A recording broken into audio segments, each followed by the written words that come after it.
Hola, me llamo Daniel Bolívar, soy diseñador gráfico y hago portadas para libros. Desde hace algunos años trabajo como diseñador y director de arte para grandes editoriales como Grupo Planeta, Penguin Random House, Tierra Adentro y editoriales independientes como Ediciones Hungría, Ediciones Antílope y Alacraña. Mi trabajo está en los estantes de las librerías. Me encanta diseñar portadas que enriquezcan al libro y que inviten al lector a adentrarse al texto. Siempre he sido un apasionado del diseño, la foto, la ilustración y la tipografía, pero lo que más me gusta hacer es el proceso de transformar una historia en una imagen que atrape a los lectores. Las portadas nos acercan a los libros de una manera distinta a las palabras. Al ser el primer vistazo a las ideas del autor, estas imágenes nos invitan a explorar el contenido y perdernos en los textos. Cuando diseñamos la portada de un libro, es importante que esté llena de significado. Proyectar el lenguaje visual adecuado definirá su acercamiento con los lectores e incluso podrá influir el modo en el que leen el libro. En este curso de doméstica aprenderás a diseñar portadas de libros.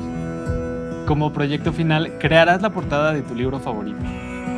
Comenzaré hablándote del significado de las portadas. Te contaré de los distintos tipos de materiales que recubren al libro y cómo se pueden utilizar como elementos de diseño. Después veremos las figuras involucradas en la elaboración y desarrollo de una portada en el mundo editorial. Más adelante elegiremos el libro para hacer la portada y te mostraré mi análisis literario para generar manifestaciones visuales del contenido.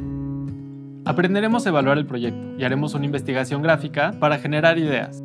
Enseguida pondremos manos a la obra generando bocetos, tomando en cuenta las distintas formas de conceptualizar imágenes. Pasaremos nuestro boceto a digital utilizando Photoshop e InDesign y trabajaremos con los elementos gráficos. Con la portada finalizada, trabajaremos en el resto de la cubierta para mantener un nivel de solidez gráfica.